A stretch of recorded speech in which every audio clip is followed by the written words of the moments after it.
Shalom dan selamat hari Sabat kepada semua para penonton Seru Media di mana saja Anda berada pada Sabat ini.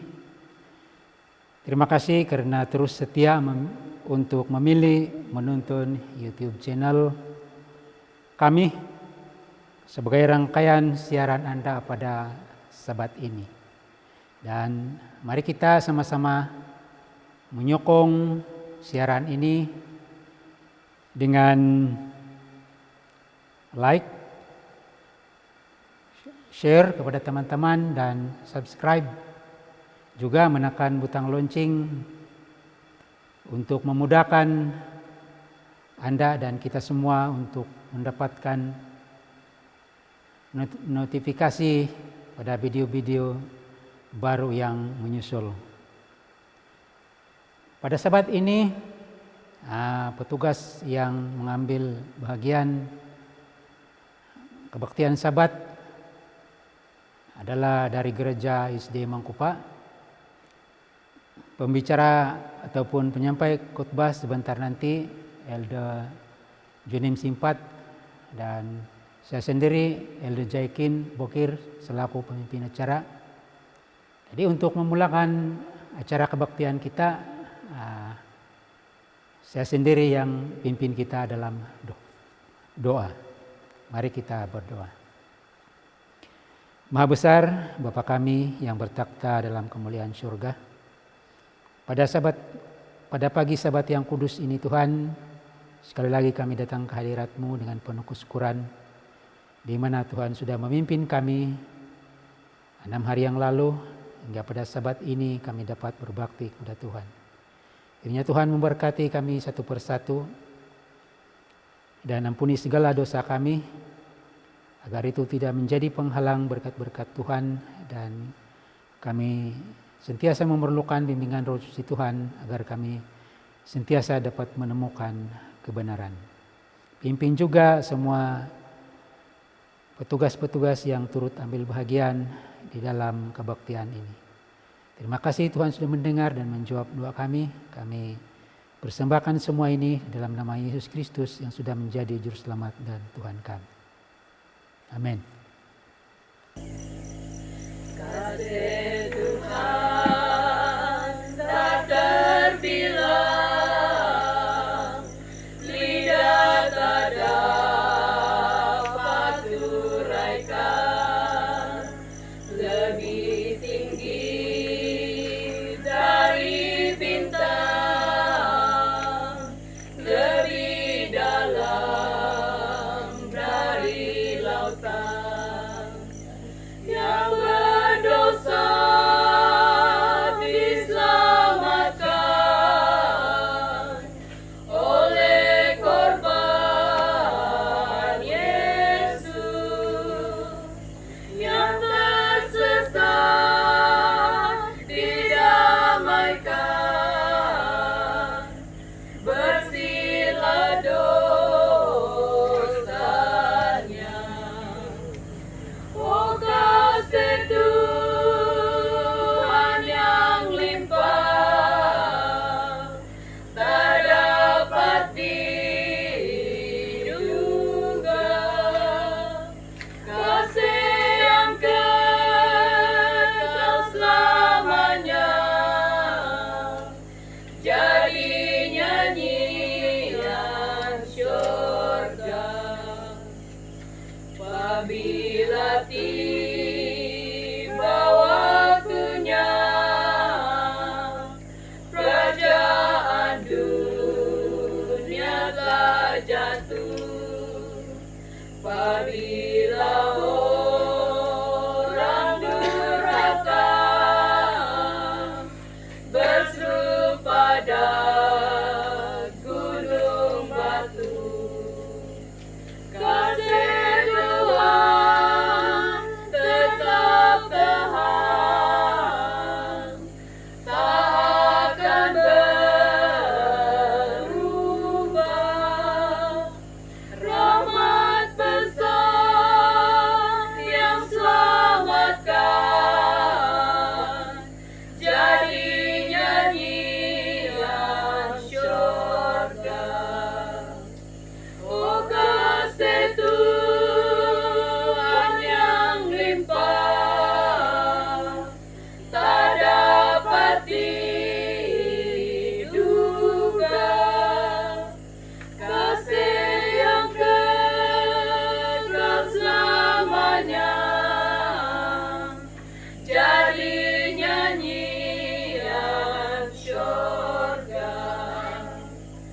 Jika pun laut penuh tinta dan langit menjadi kertas, rumput-rumput jadi penang, dan orang sekalian penulis menuliskan kasih Tuhan akan kering lautan. Langit tak dapat kuatkan segenap kasih Tuhan. Oh, kasih Tuhan yang limpah, tak dapat diduga. Kasih yang kekal selamanya, jadi nyanyian syurga. Di mana jatuhnya? Ayat Alkitab 2 Raja-Raja 6 ayat 6. Tetapi berkatalah abdi Allah, kemana jatuhnya? Lalu orang itu menunjukkan tempat kepadanya. Shalom, selamat Sabat. Puji Tuhan, kita diberikan peluang bersuah lagi di ruangan maya melalui siaran seru media. Di dalam 2 Raja-Raja pasal 6 ayat 6, berkatalah abdi Allah, kemana jatuhnya? Untuk mengetahui lebih jelas kisahnya, kita buka Alkitab di dalam 2 Raja-Raja pasal 6 ayat 1 sampai 7. Pada suatu hari berkatalah rombongan Nabi Elisa, cobalah lihat tempat tinggal kami di dekatmu ini adalah terlalu sesak bagi kami. Baiklah kami pergi ke sungai Yordan dan masing-masing mengambil 1 balok di sana supaya kami membuat tempat tinggal untuk kami. Jawab Elisa, pergilah. Lalu berkatalah seorang, silakan ikutlah dengan hamba-hambamu ini. Jawabnya, baik, aku akan ikut. Maka ikutlah ia dengan mereka. Setelah sampai di sungai Yordan, mereka pun menabang pohon-pohon. Inilah semangat yang patut kita amalkan sehingga ke masa ini, yaitu bergotong royong membuat sesuatu aktiviti, satu semangat yang boleh menyatu padukan kita. Dan terjadilah ketika seorang sedang menabang pohon, jatuhlah mata kapaknya ke dalam air. Lalu berteriaklah ia, wahai tuanku, itu barang pinjaman. Tetapi berkatalah abdi Allah, kemana jatuhnya? Lalu orang itu menunjukkan tempat kepadanya. Dalam hal keimanan dan penurutan kita kepada Tuhan, kadangkala tanpa kita sadar kita telah jatuh dalam pelbagai pencobaan. Apabila kita mulai sadar dan mahu bangkit, kita katakan, ayo, saya telah jatuh. Tuhan, tolonglah saya. Abdi Allah itu berkata, kemana jatuhnya? Kenapa Elisa bertanya kemana jatuhnya? Bukankah ia melemparkan saja sepotong kayu, maka mata kapak itu timbul? Apabila kita jatuh dan mulai sadar, bangkit semula, maka kita patut mengetahui di mana silapnya sehingga kita tergelincir lalu jatuh. Di mana jatuhnya? Itu penting sekali sebagai pengalaman kita untuk masa-masa yang akan datang. Yakub sadar akan kesilapannya, yaitu tamak akan hak kesulungan itu, memperdayakan Ishak ayahnya dengan menyamar menjadi Esau. Akibat daripada kesilapannya, jatuh dari sifat tamak akan hak kesulungan itu, mengambil hak orang lain, dia menderita, hidup jauh dengan keluarga yang disayangi.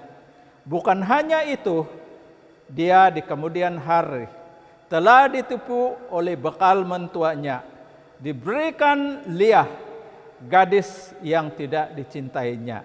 Dan untuk mendapatkan Rahel, gadis yang dicintainya, dia bekerja lebih lama lagi.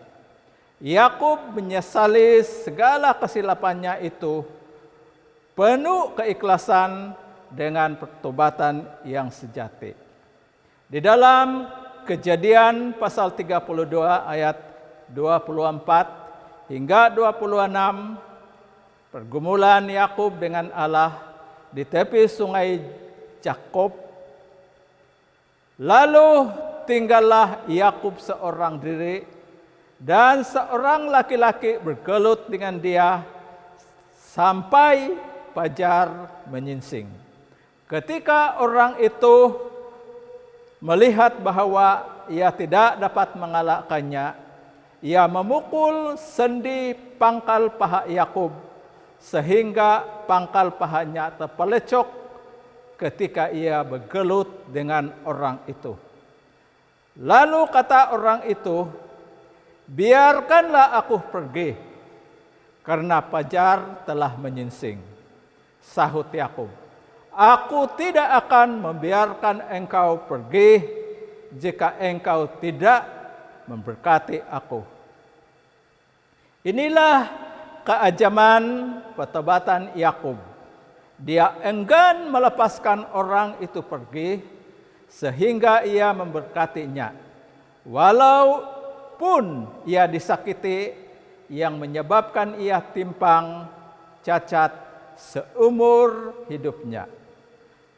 Ia tahu bahwa ia telah bergumul dengan seorang pesuruh sorga.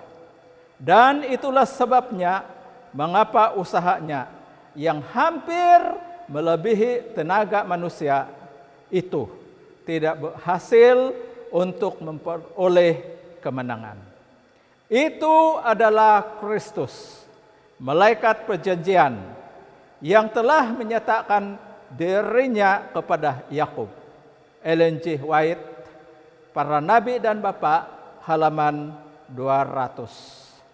Mari kita terus memegang tangan Tuhan, sehingga Ia memberikan kita keampunan akan noda dosa kita. Jika sekiranya terlepas daripada pegangan, sebab barangkali terlalu licin, maka terlepas dalam genggaman. Tetapi jangan sampai terlepas di hati. Kita harus berpaut kepada Tuhan sampai Ia datang ke dunia ini dan memberikan kita keselamatan dan hidup kekal itu. Kita harus bergantung kepada Juru Selamat yang tersalib dan yang sudah bangkit itu.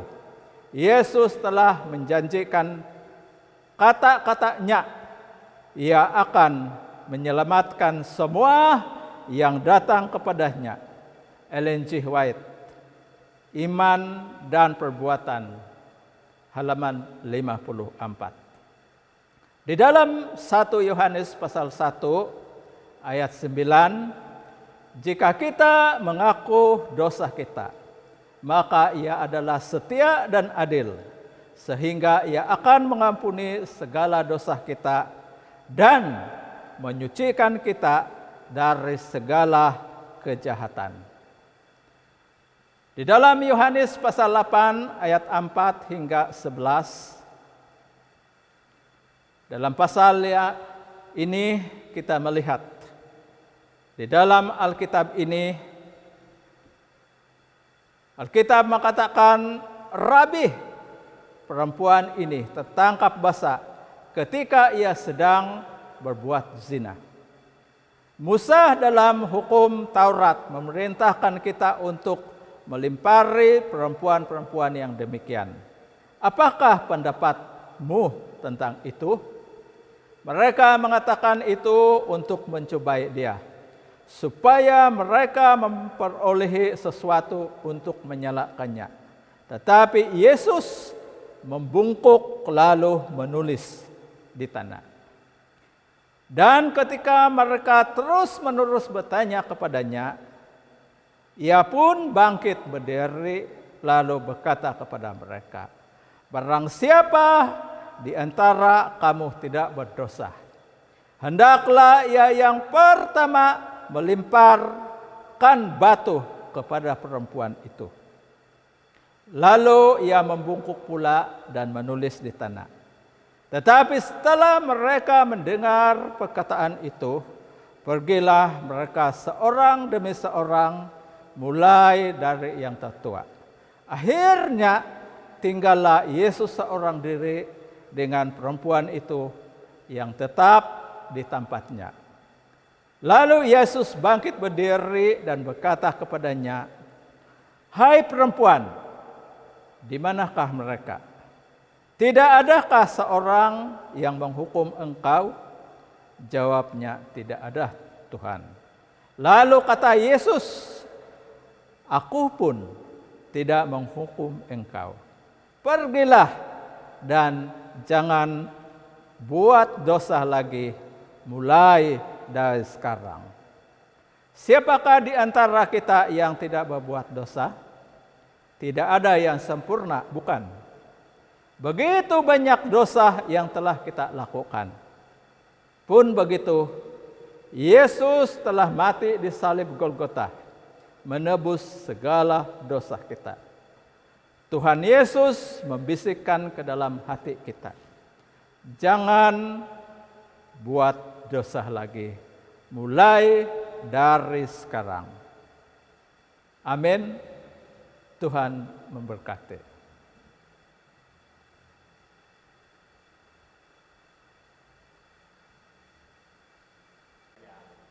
Kita berdoa.